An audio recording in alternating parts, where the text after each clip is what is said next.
ہمارے ذہنوں میں جو معیارات بیٹھے ہوئے ہیں وہ کیا ہے؟ کامیابی پیسے سے ہے، کامیابی جائیداد سے ہے، کامیابی کاروبار سے ہے، کامیابی شہرت سے ہے، کامیابی اقتدار سے ہے. یہ معیارات ہیں. جو جتنا دولت مند اتنا کامیاب، جو جتنا مشہور اتنا کامیاب، جو جتنا پاپولر اتنا کامیاب، جو حکومت پر پہنچ گیا کامیاب، جس نے بڑا کاروبار جما لیا کامیاب، جس نے بہت جائیداد بنا لی کامیاب. یہی ہے اصل میں ساری بس کی گانٹھ. جو تصور کامیابی کا ہوگا اسی کے مطابق آپ کی بھاگ دوڑ ہوگی، اسی کے لیے جد و جہد ہوگی، اسی کے لیے توانائیاں صرف ہوں گی، اسی کے لیے دن رات کی مشقت ہوگی. یہ ہے اصل شے جس کی یہاں نفی ہو رہی ہے. کامیابی دولت سے نہیں، کامیابی شہرت سے نہیں، کامیابی اقتدار اور طاقت اور حکومت سے نہیں، بلکہ کامیابی ہے ایمان سے، عمل صالح سے، تواصی بالحق سے، تواصی بالصبر سے. آپ غور کیجئے اس نقطہ نظر کا، اس ایٹیچیوڈ کا، یہ جو مینٹل ایٹیچیوڈ ہے، اس کا بدل جانا ہی انسانی شخصیت کے اندر انقلاب برپا کرے گا. اب آپ کا نتیجہ کیا نکلا؟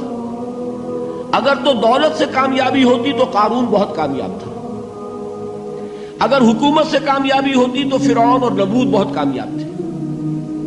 کامیابی ان سے نہیں ہے. کامیابی انسان دولت میں قارون کی دولت تک پہنچ جائے اور دنیا میں دبدبہ اور اقتدار اور سلطنت اور حکومت کے اعتبار سے وہ نمرود اور فرعون کا مقام حاصل کر لے، وہ ناکام ہے، خائب ہے، خاسر ہے، برباد ہے. اور ابو ذر غفاری کامیاب ہے، چاہے ان کے پاس کچھ نہیں تھا، جھونپڑی تک نہیں تھی، کوئی گھر نہیں تھا. حضور نے فرمایا ہے اللہ کے کچھ بندے ایسے ہوتے ہیں جو کسی محفل میں جانا چاہیں تو انہیں اجازت نہ ملے، جو کہیں اگر رشتہ کرنا چاہیں کوئی ان سے رشتہ کرنے کو تیار نہ، کہیں کوئی سفارش کرنا چاہے تو ان کی کوئی بات ہی نہ سنے. لیکن اللہ کے ہاں ان کا وہ مقام ہے کہ اگر بھولے سے بھی کسی بات پر قسم کھا بیٹھتے ہیں تو اللہ ان کے قسم کی لاج رکھتا ہے. یہ ہے فرق. یہ جان لیجیے اچھی طرح.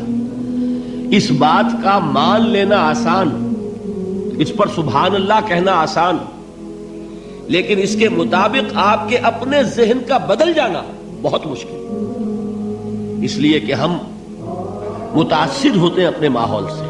وہ بڑا محل ہے، دیکھ کر ایک دفعہ جھجری آتی ہے، وہ بڑی سی 20 فٹ لمبی کار سناٹے کے ساتھ آپ کے پاس سے گزر گئی. ایک دفعہ اعصاب کے اندر ارتعاش ہوتا ہے، محسوس ہوتا ہے بڑے یہ نصیبے والے لوگ ہیں، بڑے خوش نصیب، بڑے کامیاب. حالانکہ کچھ معلوم نہیں کہ یہی سب سے بڑی بد نصیبی ہو سکتا ہے کہ یہی سب سے بڑی ناکامی ہو. اگر ذہنوں میں یہ بات بیٹھ جائے کامیابی کس شے سے.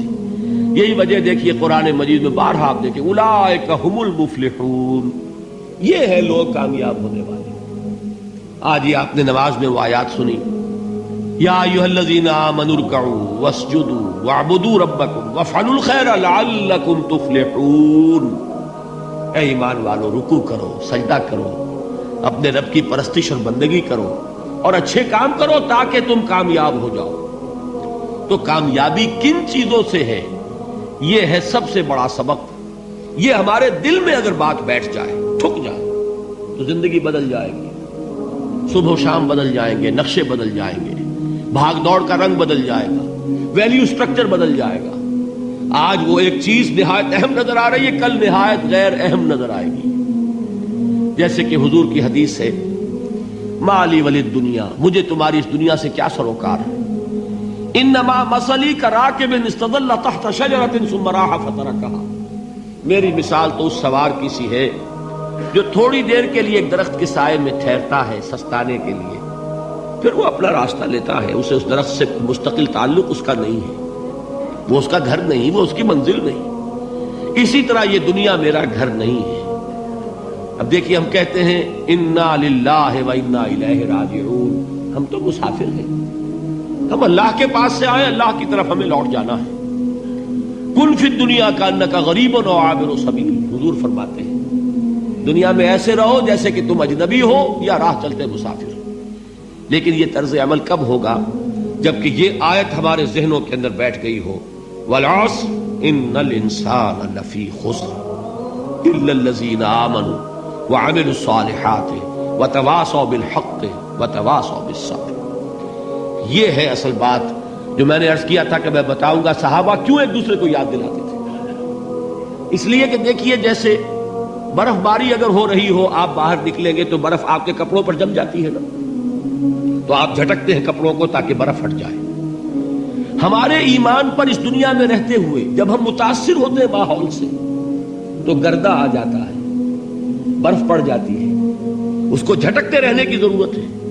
اور وہ جھٹکنے کی بہترین اور مؤثر ترین شکل یہی ہے کہ یاد رکھو کامیابی ان چیزوں سے نہیں ہے. چمک دمک جو ہے دنیا کی، یہ ساری چمک دمک جو تمہیں رجھا رہی ہے، جو تمہیں اپنے اندر گم کیے ہوئے.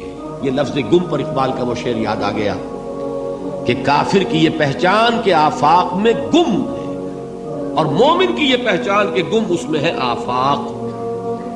تم گم نہ ہو کر رہ جاؤ، اس میں مبہوت نہ ہو کر رہ جاؤ، مرعوب نہ ہو کر رہ جاؤ. دنیا ہی کی محبت تمہارے اوپر ڈیرے نہ ڈال دے، تمہارے دلوں کے اوپر مسلط نہ ہو جائے. لہذا تازہ کرتے رہا کرو والعصر ان الانسان لفی خسر الا الذین آمنوا وعملوا الصالحات وتواصوا بالحق وتواصوا بالصبر. پھر یاد کر لو، پھر تازہ کر لو اپنے اس یقین کو کہ کامیابی دولت سے نہیں، کامیابی ثروت سے نہیں، کامیابی اقتدار سے نہیں، کامیابی شہرت سے نہیں، کامیابی جائیداد سے نہیں، کامیابی ہے ایمان سے، کامیابی ہے عمل صالح سے، کامیابی ہے تواصی بالحق سے، کامیابی ہے تواصی بالصبر سے. یہ چار چیزیں ہیں کہ جو کامیابی کے لوازم